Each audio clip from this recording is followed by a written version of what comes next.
দেখো আশা করি অনেক সবাই জানো এই জিনিসটা। আমার বন্ধুটা একটা বোম ব্লাস্টিং করে বোতলের মাধ্যমে। তো দেখো জিনিসটা, এটা হচ্ছে যে বোতলটার মধ্যে হাওয়াটা মানে মেন ভ্যাকিউম টাইপের হয়ে যায়। এটা ভ্যাকিউম টাইপের করে যতটা পেঁচাতে পারবে পেঁচিয়ে দিবে।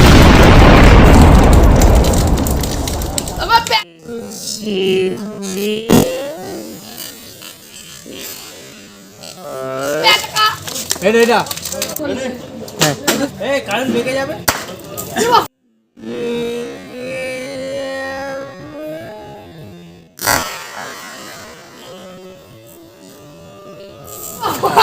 কুত্তাটাকে ভাত